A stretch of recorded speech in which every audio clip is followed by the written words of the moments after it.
emotions are a gift for us. And so we can't always be pushing them away. We also need to recognize that they serve a purpose, a God-given purpose, that God designed them as something we would experience, and it really is helpful to feel them and to not always push them away. And it's been just so freeing to me. I thought if I feel my emotions that are negative, then I'm going to spiral into this abyss. If I actually face the sadness that I'm feeling about circumstances in my life, like I don't know if I'll be able to come up or out. So why would I ever go there? Why would I risk that? And what's even the good of it?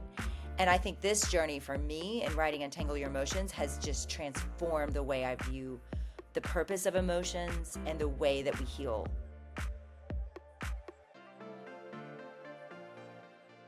So often we are encouraged to fix it rather than feel it. Today we're hearing the transformational journey of our guest, Jennie Allen. She's taken to untangle her own emotions that lead to discovering the gifts of emotional health and leads to wholeheartedness, emotional sturdiness, and peace. Welcome, Jennie. So glad to have you with us. Thank you, Sally. So good to be here. Aw. Jennie is the founder and visionary of If Gathering, as well as the New York Times bestselling author of Out of Your Head, Find Your People, Made for This, Anything and Nothing to Prove. A frequent speaker at national events and conferences, she is a passionate leader following God's call on her life to catalyze a generation to live out what they believe. Jennie earned her master's in biblical studies from Dallas Theological Seminary, and she and her husband, Zach, have 4 children. It's so good to have you with us. Thanks. It's great to be here. Well, tell us just a bit about your family and who you are. Okay, yeah. So we live in Dallas, Texas. My husband is an entrepreneur, and between us, I think we have way too much going on. We've got lots of different companies and dreams and visions that we're building, and yeah, it's a lot of fun. And our 4 kids are big now. We've got 2 of them in Dallas. One of them just got married, and one of them another one just started college, and then another one, yeah, it's really fun. Another one's in high school. So yeah, we're just still in the thick of parenting and enjoying our kids.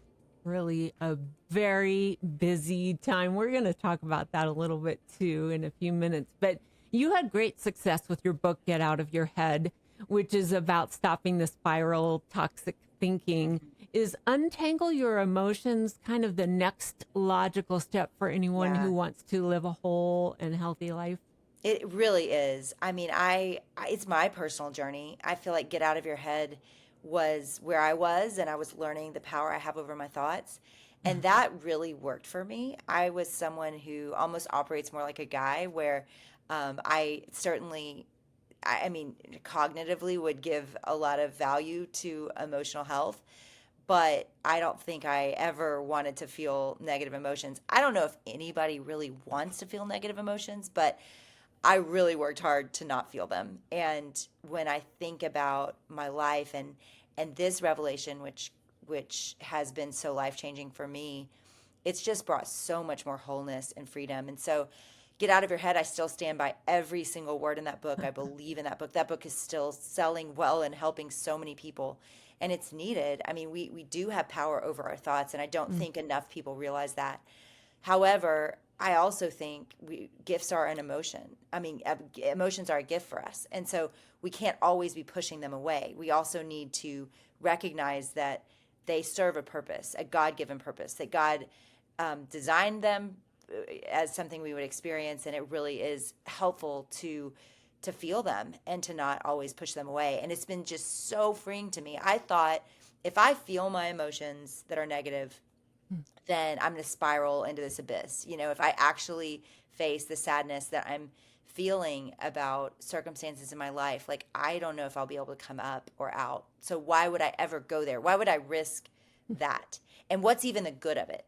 And I think this journey for me in writing Untangle Your Emotions has just transformed the way I view the purpose of emotions and the way that we heal from them. I just think that's really interesting perspective, because as a believer, I can really relate to thinking I need to push down those emotions. They kind of conflict maybe Mhm. with my faith. And am I indicating that I'm not trusting God when I'm feeling the emotion of concern and worry? And so I love that you're untangling that for us in this book. And so, why and how can we put faith and feelings and not make them mutually exclusive? Oh, I mean, it's just such a sad, I mean, Sally, it's a right question and everybody's asking that question. So you are right to ask it. But it's a sad question that Yeah. these have been so polarizing that the world has taken emotions and so uh given them the throne of their heart, right? Like Mm-hmm. happiness is the goal of our generation. We are looking at a generation that if you feel like leaving your husband, you can leave him. If you feel like doing anything, that's valuable Yeah. and you need to follow that feeling. So, of course, that is not the biblical right view of emotions either. But the church, I believe, has reacted to that and just swung the other way to where there really is so much confusion in the church Mm-hmm. about emotional life. And so we feel guilty. And I would just say, regardless of if you're a Christian and you grew up in the church or you have an understanding of the church, we are from a very young age programmed to view our emotions negatively. So if you feel disappointed because you didn't get ice cream at 3 years old and your mom and you're throwing a fit in the ice cream shop and your mom pinches you under the table, right? Like that happened to probably all of us at some point where it was Yeah. like, stop acting that way right now, you know? Yep. And I'm not dogging the mom because I was the mom, you know, so I get it. Memories. But if that happens, then immediately you're 3 years old, you don't have enough world context and information to go, this is not a big problem. Mm. This is something I should have perspective about. I shouldn't cry about this ice cream. You just Ooh. know I cried and I got pinched. You just know I expressed what I'm feeling and I got in trouble.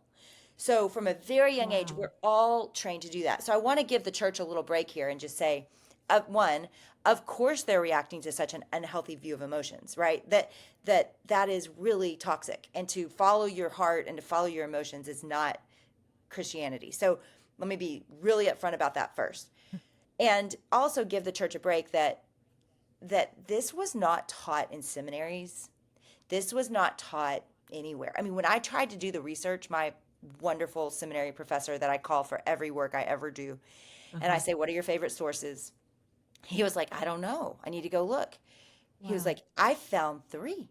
I found three What? theological resources on emotion." And so there's a problem. Like yet, is there a bigger issue in our day today than emotional health? If you're a parent, you would say no because you know you have one kid that is struggling with depression or anxiety and you can't figure it out. And you know you're like, this kid has had a protected life. Like, I don't, why is my kid needing medicine and why is my kid needing counseling? Like, we're all aghast and very scared about what we're seeing on the mental health horizon. So, you know, so I'll give the church some grace, but I'll also call the church to more and say we've got to do this work and figure it out. But that guilty feeling that even leads to that question of it being separate, I mean, it's so real. I mean, we feel like we're supposed to always be joyful. We're supposed to always trust God and what that looks like, which is so wrong. What that looks like is a painted on smile and reciting Bible verses when give me a break. Life is so freaking hard and God knows it. In fact, it says that he is our high priest. We do not have a high priest that is unable to empathize with our weakness. But Mm. yet he experienced everything and did not sin. So he experienced every temptation and every feeling that we have, and yet he did not sin. So in essence, it's saying whatever your human experience is and the emotions you have with that experience, those aren't the sin. And we have a God that can empathize with it. Because Yeah. that's super comforting, and yet there's a way to go through our emotions and not sin. And you see that in several places. You see in your anger do not sin, that Mm-hmm. passage that people are familiar with about anger. I think that to me is a presupposition that the writer is and that the Lord is saying, hey, you're going to get angry. You're going to feel Yeah. these things, But there's a way to feel these things and not sin. And I think that's where we've just got to have better conversations about it. Yeah, I love that. And if we think about Jesus's life, he demonstrated all the emotions as well: happy, sad, angry, right? And yet Mm-hmm. we think that we have to steer away from them. So I'm going to pass the mic over to Misty. But wow, we have just cracked open a fascinating discussion with you, Jenny. Yeah. First of all, fellow Texan, I was born and raised in Yeah. Houston, Texas. You I love Texans, connecting. I'm I telling You an you. know. Astros fan? Hey, What you that's cheer for? Gee, oh, you know what? I went to one Astros game when I was in high school at the Astrodome when it still existed on a mission trip, and I fell asleep in my seat. Yeah, in the baseball's kind of Astrodome. boring. It really No, was. you Yeah. girls, no. I know. It has I gotten did. better. Hey, it's gotten better because they limited the time, so it moves a little faster now. Yes, I it appreciate does that move about There you it. go. along. I'll watch a I little more was baseball really on today. board. I was really on board with the Rockets when they went to the championship, and Okay. it was at 99.5. Yeah. Yeah, I remember watching that. So exciting. Sorry, we took a little trip there. Yeah. So no matter how strong one's faith is, we're all gonna. And you just said it, and Jesus said it. Like, this world is hard. We're all gonna find ourselves in just heart-wrenching, traumatic situations where we may even be going through such difficult emotions we just kind of numb ourselves to it. I think that's I know I've experienced that response. We're just in this emotional pit we cannot seem to claw our way out of. If you are comfortable, could you share about a time that you went through something like that? Sure, I can. And I just want to say, too, and I hope this is true for this whole time that we talk, that people just feel a tremendous amount of grace for anything that they're feeling and not feeling. I mean, that was me for a long time. I was numb, and I look back at that season, and I it was post COVID. I think a lot of people we were, I remember an article came out during COVID that everybody passed on and related to called languishing. It was like a word that we didn't often use today, but yet everyone related to it. And I think we just went through so much fear, so much loss, so much grief, so much isolation that coming out of it, it just was hard to get our bearings again. I had a hard time getting out of bed. I just remember thinking, what is going on right now? And it just felt, I think we all had to numb ourselves a little bit to go through that season because we had no control and we had no way of, it didn't matter, the pull yourself up by your bootstraps didn't really apply to that whole year of our lives. Like, it was just, we made bread. That was like the best we could do, was like make a homemade meal, and get a little chubby. So that was kind of how we survived. And it's okay. I think there was a lot of fruit, I think, that in the end will come from that. But there's also a lot of difficulty and a lot of hurt. And so when I came out of all that and everybody was getting back to normal, it felt like everybody was getting back to normal. It was just hard for me. And I remember just not feeling much at all. And I got invited to be part of a little leader gathering. And it was so good for me because I was invited in, and the goal was that we just get healthy as leaders and we say whatever we need to say. And I didn't feel healthy. And I knew that, even though I wasn't sad or mad or resentful or whatever, I knew something was wrong. And I wasn't the wholehearted version of myself that I'd been in the past. And so I had to figure out what that was coming from and where it was in my heart, where I was just so disconnected from what I was doing and what I cared about. And so I go into that group and we sit down, and the first thing we're supposed to do is kind of share like whatever we want to share, which is such a terrible assignment, right? You just are like, what am I going to share? And you want to be vulnerable and you want to play by the rules. And so you try. And so I tried to just say, like, here's where I am. And I cried my guts out. And I really just talked about a lot of kind of, I would say, suppressed feelings at the time that I was feeling toward God, toward the situations we were in our life at that point.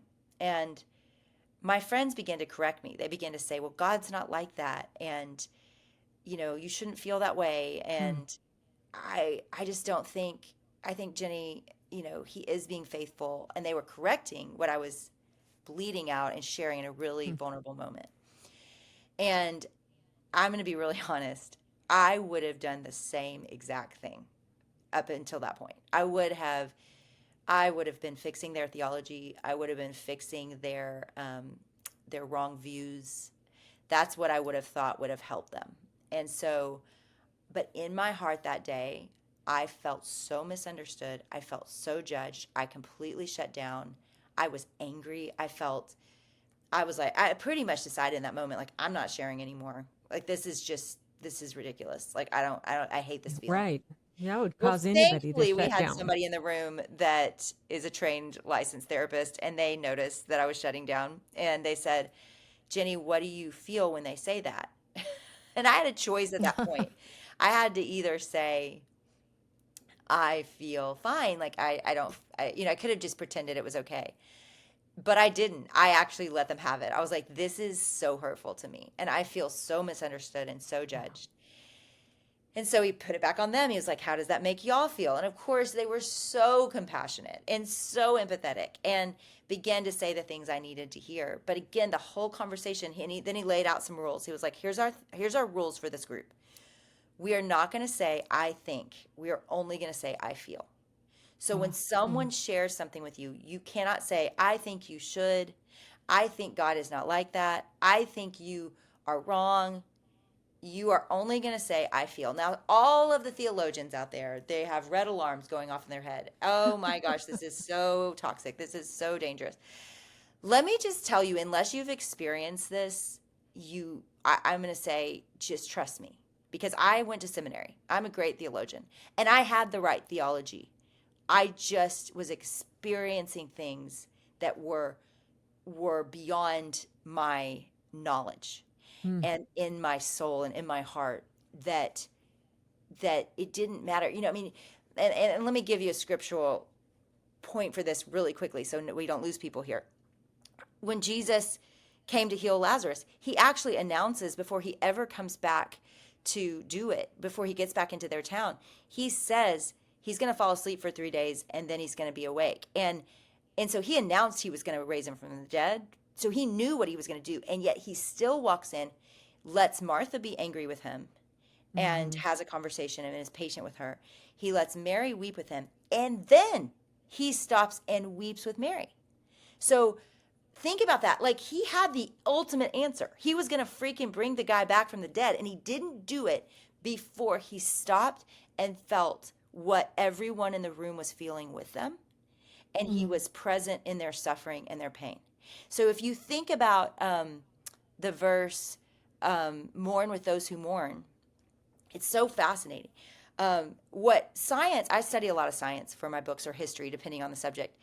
And when I studied the science for this book, it was like the Bible knew things about the brain that have only been discovered in the last, few decades, because people didn't know that your brain actually rewired itself when someone cried with you about pain that you're experiencing.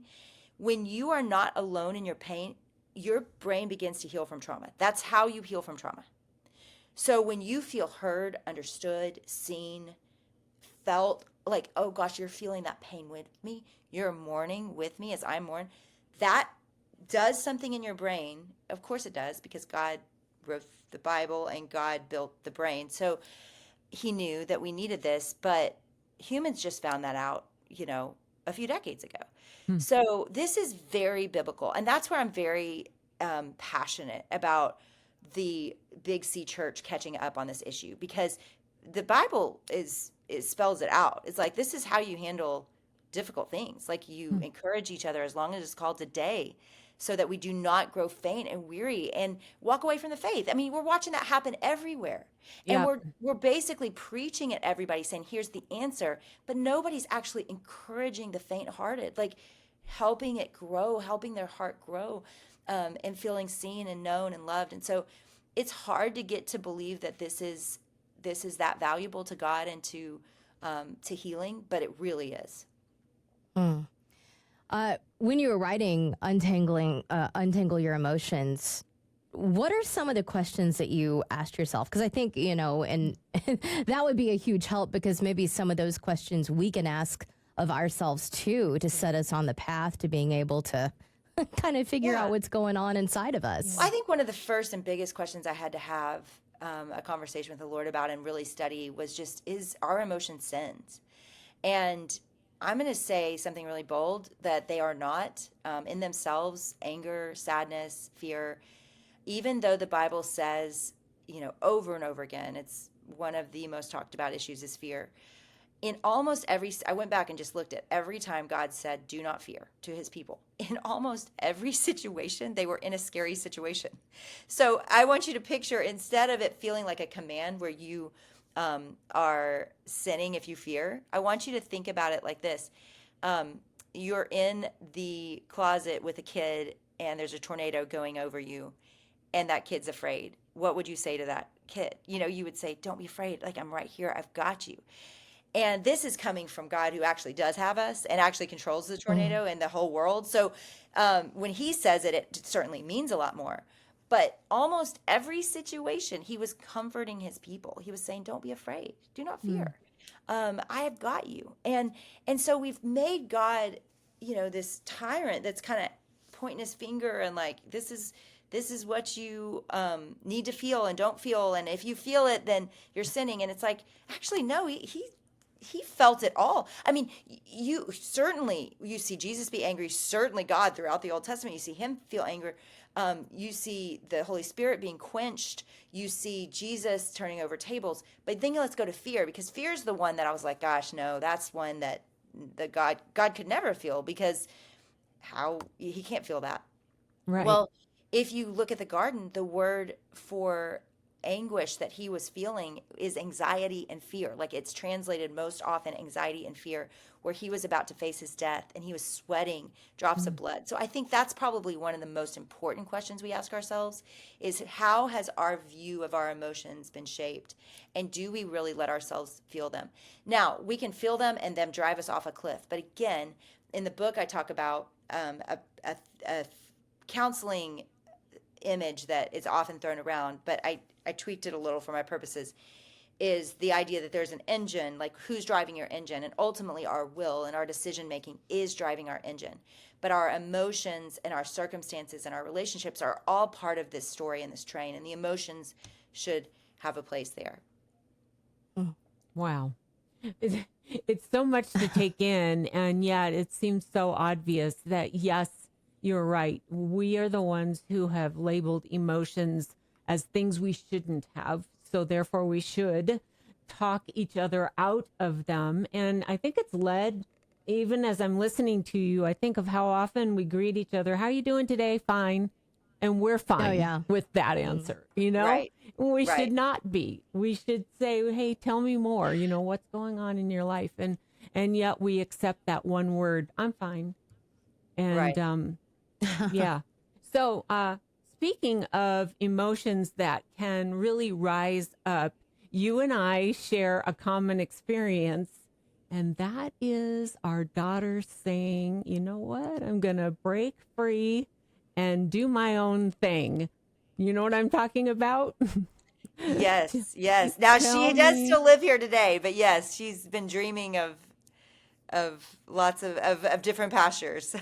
Yes, my relationship with my daughter, which I didn't realize until she went to college, was we were one. We lived life.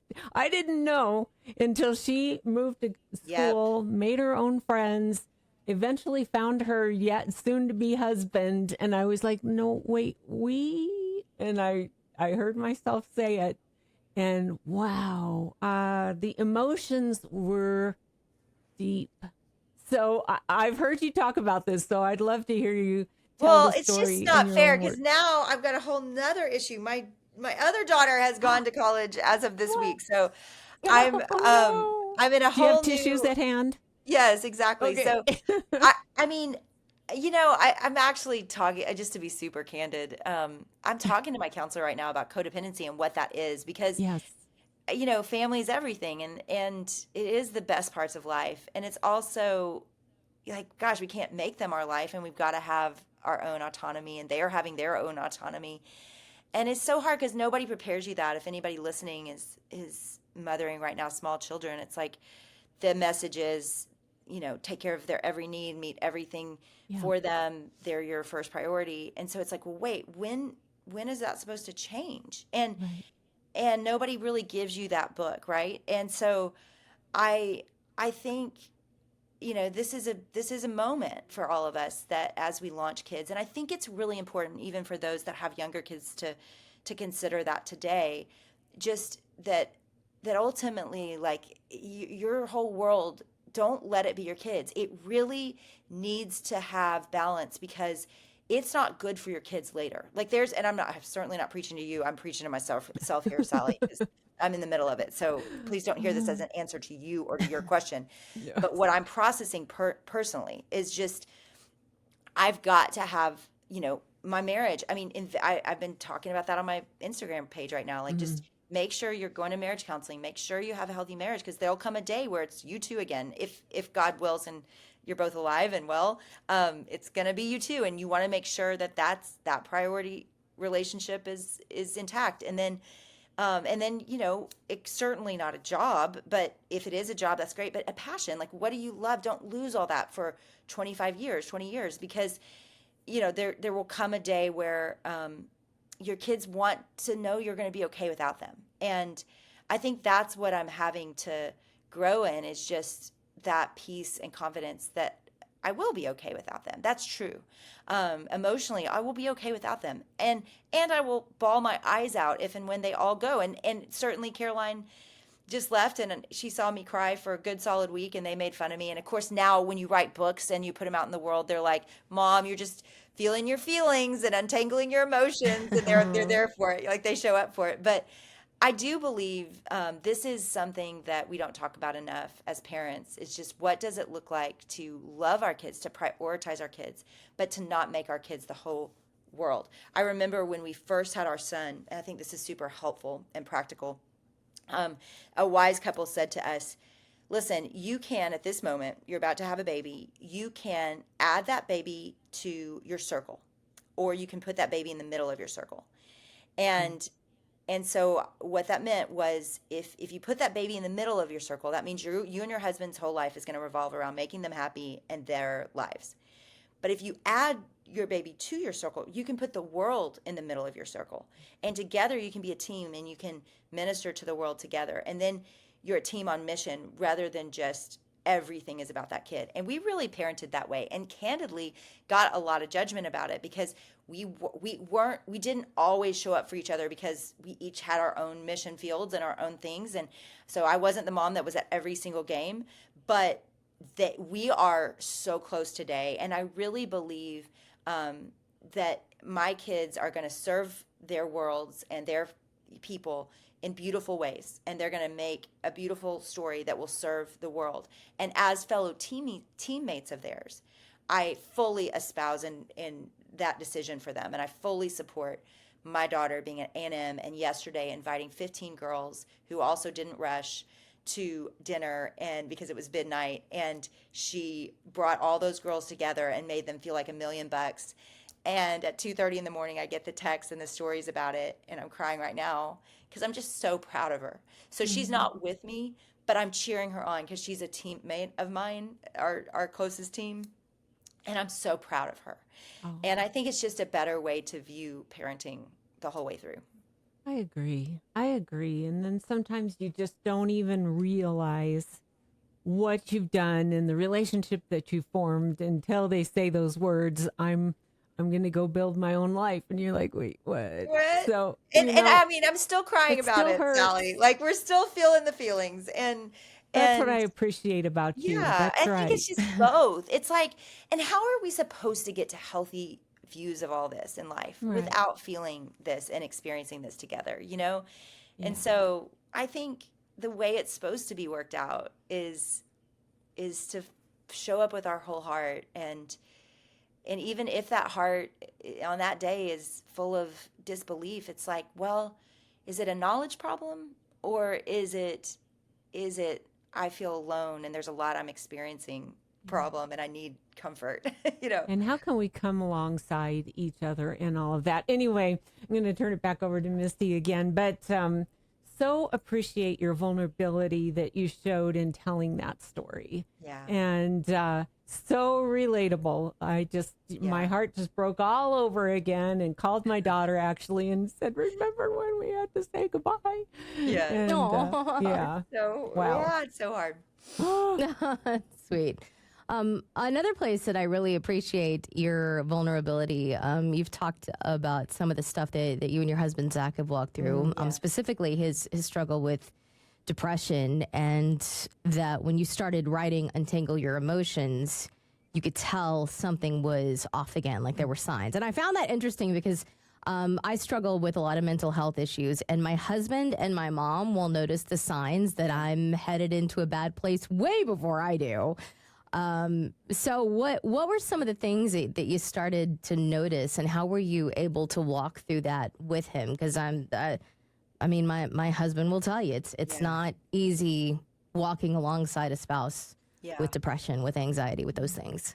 Well, I mean, the first thing that has to be said, and I'll just stay teary on this point, is for you, Misty, I'm so sorry. And for everybody listening that has walked through that or walks through that with somebody they love, it's so hard because, and again, that's one of those places where for so long the church has gotten it wrong, because my husband just believed his depression was a result of sin or mistakes he had made or something. And that could not be further from the truth. I'm not saying that is never the case we can certainly sin our way into a depression, right? But that is often and mostly not the case, that this really was a product of the fall. And he would say, the words he uses is, my brain broke. Like it didn't matter. Yeah. It did not matter what he did, what he believed, what he dwelt on. There was no getting out of it. He says he felt like the first season of depression he walked through, that was a lot longer and really scary. Truly, I was terrified. He said, I felt like I was at the bottom of the ocean and I could see the light at the top, but I was anchored so heavily I could not swim up and I didn't know what to do. Wow. And it was that paralyzing. And so just to give grace to everyone that feels that way and has walked through that, you are I mean, one, God sees you, and number two, you are not alone. There are so many people that are feeling the exact same way, and it's bad enough to be walking through that and then to add guilt and shame to it, right? That just, it's just so crippling. And so I want to specify, while we can control our thoughts, and certainly there are times we can even redirect our emotions and things, and maybe that sometimes that we should, there are times you cannot, and it's just, So I will just say, for my husband, it was so helpful. So walking through the first depression is very different than walking through the second one. The first one is, we don't know anything. It's like being in the middle of the jungle with no map or compass. I mean, we didn't know who to talk to. We didn't know what was safe to say. We didn't know anything. And so, praise God, the one person we braved telling helped us find a counselor, helped us find the right doctor for him to see, that helped with some of his physical needs and medicine. And so, thankfully, we found help in a safe place quickly. And now that's easier to do. This was, 10 years ago or so. But that first one, we didn't really share a lot with people. We didn't know how to tell people. And this time, I was so proud of him. What I saw, he hides it really well, but I would say I didn't totally see it coming. But yeah, he definitely shows signs. And but I also got to a place where I was so afraid that I would see things when it wasn't. He'd be having a bad week, and I'd be like, are we back here? And he'd be like, no, I'm just having a bad week. I'll be okay. So he actually had to confirm it. And I think that's good for people to hear too that struggle with it. Like, ultimately, we can't be in anybody's brain. Like, you've got to tell us like what's happening. And I think that's another fruit of all this. If we just get more open about what we're feeling as we're going, and he's not the best at that. But once he said, I feel like I'm slipping back in, he got proactive and he started sharing it with his friends. He went back and saw his doctor.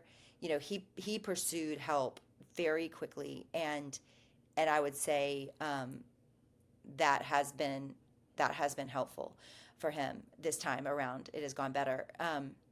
But it is just so isolating. And the ultimate thing I can just say is that it's a nasty road, and do not be alone in it. Like, Misty, like, the fact that you can tell people listening that you struggle with that, I can't tell you how many people that's what they came for, is just that you just said, I struggle with this. And I've struggled with it too. It's not like I haven't. Mine has been more in the world of anxiety. And there have been points where I needed more help with medicine and things like that. So I think at some point in the world we live in right now, a lot of us are going to go through those seasons. Yeah. You mentioned the church response, and I'm so thankful that we are getting so much better and people are talking about it. I started displaying signs when I was like little, and I was a really well-behaved kid, and my mom would notice like these tantrums out of nowhere. They made no sense.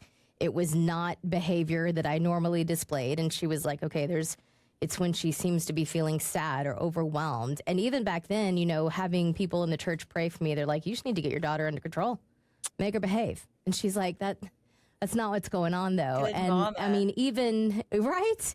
And even as recently as just a couple of years ago, I was told, ditch the meds and pray more, Misty. You just need to have stronger faith. And I'm like, right. Hey, it's chemical imbalance. Right. But right. Sure. It's like saying that about cancer, right? Which, yeah.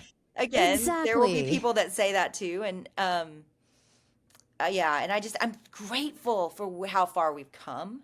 Mm-hmm. But Me too, yeah. I think that the lag still is in the church, and we've just got to keep having these conversations. And I also think, Misty, and you tell me what you think about this. I think at the core of a lot of those comments, because they're said from a good place. I mean, they just don't Yeah, know, 100%. and I think for a lot of people, they're said from a place of they're not comfortable with negative emotion, and they're not comfortable with your negative emotion. So they're still trying to fix it. Like, at the end of the day, it's like Yeah. they're not comfortable with their own. So what I've told my kids, I've had to go apologize because I wasn't comfortable with negative emotion. Even though I was a compassionate mom and I was not behavior first or anything, I was very gracious. Like, we had a very grace-filled home. I still don't think I valued their sadness and fear. I think I was still trying to fix it. And so I had to go back and apologize for that. But at the end of the day, how I've grown in that is not just the knowledge, but actually getting more comfortable with my own sadness and my own anger and fear. Do you feel like that is a root behind it for people? I think it's a combination of that. And I also think, especially when it comes to people who struggle with chemical imbalance, if you've only experienced very mild circumstantial that you can easily get out of, that it doesn't require medication to fix, I think it's just general, and this is going to sound like a harsh word. I don't mean it to be ignorance. They don't understand. They don't understand at all what that feels like. And so they're like, well, this is what worked for me. I just prayed a lot more and I went to church and Right. and you just need Jesus. You don't need medication. And it's because that's what worked for them. Ugh. And my mother was So true. guilty of telling somebody that they just needed stronger faith and they needed to pray a little more. I mean, I was very little before I even started displaying signs. She recently found that woman on Facebook and she said, I am so sorry because now I have walked through this for 4 decades with my daughter and I did not know what I was talking about. And I am so sorry that I ever said that to you. And that lady was like, thank you. So I Okay. really think that they don't get it. They're trying to help. Yeah. I feel like we have to pause here for people because, I mean, look at what just happened. Like, that's so beautiful that your mom did that. Because so many people are probably feeling a little convicted right now. I would be, because this is kind of how I went about it. Was like, come on, let's get you working out. Let's, before 10 years ago, when my husband going through this, I would have been that girl. There's no doubt. I would have annoyed the heck out of everybody. So let's just stop and go, you know what your mom did is so powerful, and everyone can do that. Everyone can go to the people that they've tried to fix and just say, I'm sorry.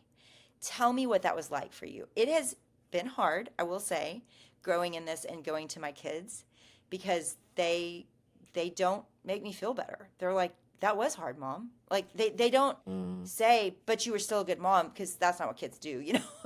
kids, Yeah. kids are like, yeah, that hurt me. Yeah.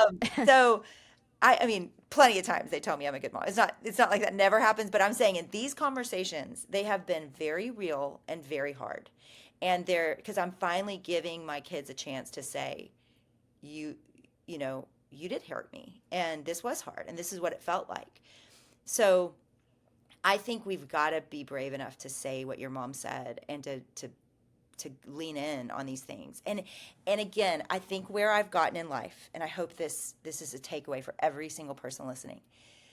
Pilgrim's Progress is, next to the Bible, is my favorite book. And the reason why is it's a complete disaster. Like a mess. I mean, he accepts Christ early, and then he's fallen in pits, getting locked in dungeons, getting addicted to things. Like, he's just struggling his whole way through. And yet it's one of the most iconic Christian symbol books on earth.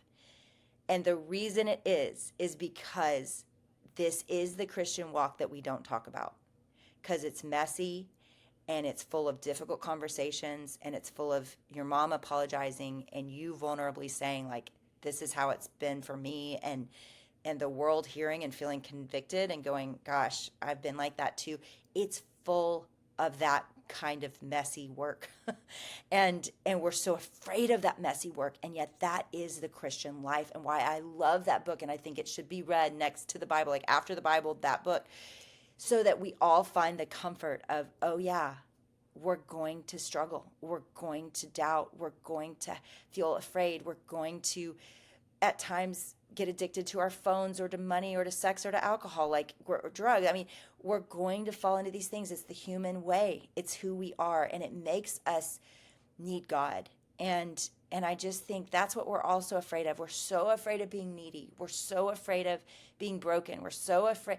And it's like, wait, have y'all read the gospel? Like, have you read the book? Like, the Bible is the biggest disaster stories lined up back to back that you've ever heard. People can't even make movies about this stuff because it'd be X-rated. Like, this is how it goes. And yet we don't feel that grace. We don't feel that compassion to admit it. And, you know, I always say, and it's been said by many people that have before me, that the church should be a hospital.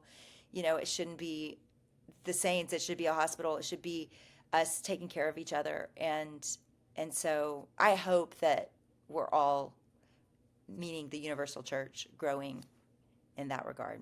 But what a beautiful story, Misty. Thank you. Yeah. What a I'm grateful for my mama. No yeah. kidding. That's for What a sure. stud. And I the like times her. that we're living in where we can actually identify our emotions, not apologize for our emotions, and for me especially, stop trying to fix other people's emotions. And you know, there's just so much freedom in that, Jenny, and so much more to talk about. But I don't want our time to escape without identifying that you just wrote a book for teenagers. You are not alone. A Kid's Guide to Overcoming Anxious Thoughts and Believing What's True. Unpack this a little bit for us. You know, what's so funny is I'll write and I'll put my head down on projects, and then you lift up and you take a break and you come back and you have to record the audiobook for them. So when I recorded that audiobook, and I'd worked on, I think this project had been in the works for, it takes so long. So it's like a year long working on this project. And when I read the audiobook of this, I was like, I think this might be my favorite book I've ever written. Oh. And I think it's because, and it's for like anywhere from, you know, see, however old you are when you start to feel like I'm feeling these feelings, right? And I think, but I also think it works for adults. It's basically the simplest version of everything I've written on mental health and relationships. It's just, this is how to walk through it. And I think I like it so much because I'm simple. I hope to make things simple for people. I hope that when they're reading my work, they feel like, oh gosh, my emotions felt so cluttered and crazy, and now I know what to do. Like, I tried to make it step by step and just give people handles because I need that. And so I think this book is so great, whatever age you are, to read it at night with your little ones, or to read it, as a teenager, to read it, whatever stage of life you're in, because it really breaks down. These are the simple ways to bring our internal struggles in our life to Jesus. Mm. And as we do that, he helps us untangle it. He helps us make sense of it. And and I think what kids and teenagers are facing today is unlike any generation that has existed prior. Mm. And I know there are, I mean, the studies show it. Like we are at unprecedented levels of isolation and loneliness, anxiety, depression. It's just everywhere. It's why, Misty, it's so good you talk about it openly, because it's just everywhere. And so it's almost like in the air we're breathing. So my hope is this is just a really simple, gives you handles. It's not a fix it book. It's just a help. It's just, you're not alone. God is with you. And there's a lot of people that feel these things too. And here's some ways that you can grow and get help. And so I just hope that it serves all of the parents that are sitting there going, I don't know what to do. That's what Mm. I wrote it for, all the kids I love in my life that are addicted, anxious, struggling. I mean, I pray for dozens of my friends' kids, of my, family's kids that are struggling with these things. And so, and of course my own too, at different points have been very much in that story as well. So, we're just slugging it out. And I just hope that this helps, because it really is. And I don't know if there's anything more scary. It's so funny. The number of people that walk up to me and say, I'm going through this, da da da da da. They don't cry. They just say, this is what I'm facing. It's really hard. And then they say, my kid, and then they can't talk. Like they're absolutely not able to breathe. I think something about watching our kids go through things that we can't control is a million times worse than watching ourselves go through it. So, my prayer is just that we would go fight for these kids. And I hope that this really helps us Wow. fight. Yeah. And we use that word simple, and I just love that, because this can be such a connection point between parent and child. And even the fact that you put a prayer at the end of each chapter that really displays that prayer is just a simple communication. This one reads, Jesus, help me come to you first when I feel ashamed, so that I can be honest and real with the people in my life. Thank you for always giving me a way out. Amen. Mm. Jennie, what a beautiful gift this one Oh, is. You are not alone. A kid's guide to overcoming anxious thoughts and believing what is true. I can just see this mending, bonding, yeah, encouraging parents and kids as they're just battling yeah, through this Yeah. life. And I know every generation seems so different than the generation before, but this one, with all of the electronics and the social media and the pressures on yeah. these kids, is just beyond It is. anything anybody has faced It is. We've previously. got a So, job. Yeah, we've got a lot of work ahead of us to help raise, whether we're grandparents or aunts or uncles or friends, like disciple makers. Like this is, we've all got this task before us to mm, help this generation follow Jesus and be whole and healthy. And yeah, Misty, I mean, I just think it's through stories like yours too. I think, I mean, we called the book You Are Not Alone, just because we were looking for what are they all feeling. And all these kids, we surveyed all these kids in this age group, anywhere from, 8 years old to 14. They all feel so alone. And it Mm. just broke my heart. It broke my heart. Wow. Yeah. so It's all hard. this social media is not doing the social work at all. No, it is not. It's not. It's actually just making them feel more isolated. And, I saw, one of my kids has Snapchat, and, granted, she's 19. We waited long and hard. So, at some point, guys, you got to let go and let your kids Yeah. make their own decisions. And I mean, you see where everybody is. So if everybody's at somebody's house and you're not invited, like you Mm, physically see it. I mean, that's what they're facing. I mean, they're just literally able to see who's in, who's out on their phone at night in their bed. They don't face it at the lunchroom. We used to face it at the lunchroom, you know? Right. Yeah. Now it's every minute in their face every day. Well, our time has gone by so quickly. Misty, you, did you guys. have anything else right now? Oh no, I thank you. As soon as time travel is invented, I'm going to take that book back to my younger self. Right? That's what I Go felt when I here. read it. I was like, I wish I'd had this. And that felt weird Yeah. because I had produced it. But I was like, gosh, like this just was so, it was just, we all need those like simple reminders, you know, of this is what's true and this is what. Yeah, absolutely. Okay. So, Well, thank you Mhm. guys. This was so fun. Well, Jennie, tell us where we can find you. Sure. So you can go to jennieallen.com, JennieAllen.com. And yeah, I hope that we connect somewhere. Instagram is where I hang out the most, so I'd love to hear from anybody. You have a great there podcast as well. Yeah, thank you. Thank you so much. Okay. Bye, guys.